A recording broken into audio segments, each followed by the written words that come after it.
արժեզրկեք ու ցածրացրեք մորդերը ու ստիպեք կին նամաչի հավատարիմ կին, տնային տնտեսուհի եւ մայր կերպարից։ Դա կբերի նրան, որ ոչ ոք չի ցանկանա կամ ամենակիչը չի կարևորի լինել կին կամ մայր ընտանիքում, առհասարակ կխուսափեն հղիանալ, որովհետեւ դա փչացնում է իրենց կազմվածքը։ Հավատացրեք աղջիկներին, որ հղի կինը տգեղ է, մայր լինելու մեջ էլ որևէ բերկրանք ու լավ բան չկա։ Դա միայն տանջանք է ու անտեսված կերպար։ Դրա փոխարեն համոզեք աղջիկներին, որ գնահատվելու համար պետք է լինել ուրիշը, ոչ այն, ինչ արդեն կան։ Օրինակ, ունենալ այլ շուրթեր, այլ քիթ կամ պետք է փոխել մարմնի այլ մասերը, որպեսզի արժեք ունենան։ Չէ՞ որ բնական տեսքով իրենք գեղեցիկ չեն։ Իրենք պետք է նման լինեն ինչ-որ մեկի, իսկ գնահատված լինելու համար պետք է կարողանան առաջացնել կիրք։ Գիտելիք, կրթություն, հավատարմություն, ընտանեկան բարոյական արժեքներով աղջիկ լինելը մի տեսակ անհետաքրքիր է, որովհետև այդ արժեքներով ինչ ապագա է սպասվում։ Ամենաշատը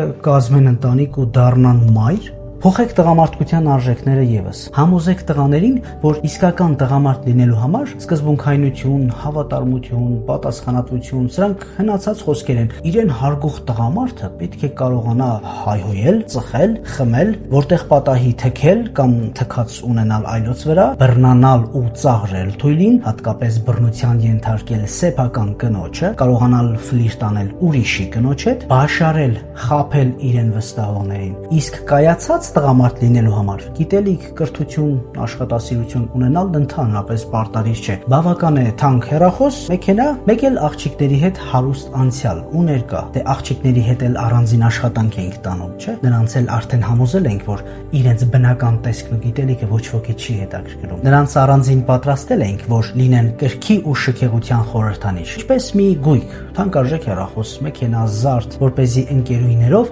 լինեն մեր տղայի կողքին կամ մեքենայի մեջ, որպեսզի մեր հերոսն իրեն կայացած տղամարդը զգա։ Իսկ տանը այս տղային սպասող դավաճանված կնոջը սաստելու համար չենք մոռանում, որ մեր իսկական տղամարդը պետք է կարողանար գոռալ ու բռնանալ, տրորել իր կնոջ ինքնասիրությունն ու սաստել վերջինիս։ Իդեպ իսկական տղամարդու այս բռնարար տեսակը նաև ընդունում ու արժևորում է ինքը կինը, նշելով դե վել ինչ տղամարդ, որ կնոջ վրա չգոռա ու ձեռք չբարձրացնի։ Ամեն բան կարգին է, մենք երկու կողմերին էլ համոզել ենք այս ամենում եւ համապատասխանեցրել իրար։ Ցածրացրեք ուսուցչի դերը, զրկեք նրան հասարակության մեջ նշանակալի լինելու կարգավիճակից։ Անտեսեք նրան, անկարևոր համարեք նրա աշխատանքն ու քիչ վարձատրեք։ Ասոցացրեք ուսուցչին խեղճության ու աղքատության հետ։ Նվաստացրեք նրան այնքան, որ աշակերտները սովորական բան համարեն ուսուցչին ծաղրելն ու կամահրանքով վերաբերվելը։ Իդեպ, ծաղրեք նաև մտավորականին ու գիտնականին։ Մի վարձատրեք նրանց, սառասարակ կասկածի տակ դրեք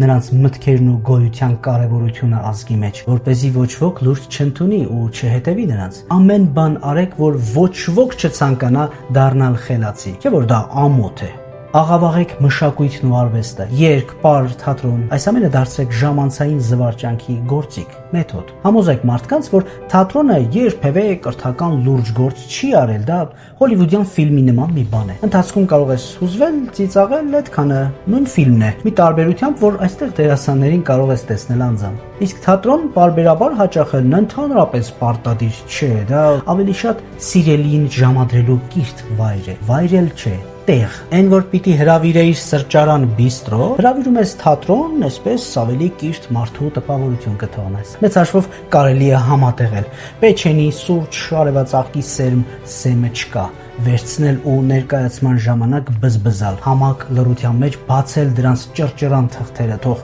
սրահով մեկ լսեն, ինչպես եք չփչփացնելով չրթում սեմեջկան ու թեքում հատակին։ Թատրոնը էլի լուրջ բան չի։ Խրախուսեք երգն ու երաժշտությունը աղավաղողներին, բարձր վարձատրեք նրանց, միայն թե հանրությանը մատուցեն շոուներով, հնչեղ գործիքներով, գունեղ հոլովակներ ու համերգներ։ Թեկուզ եւ այդ ամենը աղբ է, ավելի ճիշտ զիբիլ։ Կարևորը համալիրը լցվեց, հրապարակում էլ ասել գցելու տեղ չկար։ Իսկ ազգային երաժշտությունը կապեք յուղերի հետ։ Այդ երգերը միայն խոթհնձելիս էին երգում, չէ՞։ Բազգային նվագարանները՝ բլուլ, պարկապզուկ, պկու, զուռնա,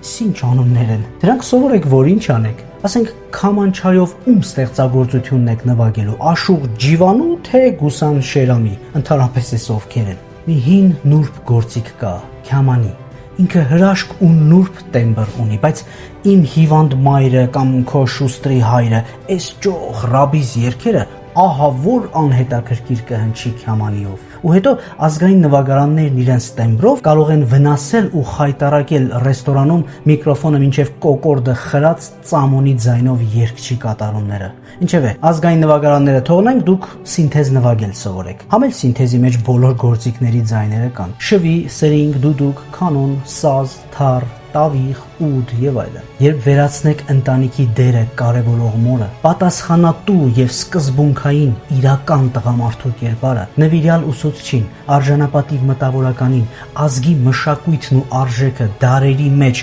փոխանցող երգերաշտությունը, երգչին, դերասանին ու արտիստին, կռահեք, թե ով է կրթելու մեր սերունդը ու ով է լինելու այսօրվա երիտասարդը 5 տարի հետո, ու ամենակարևորը,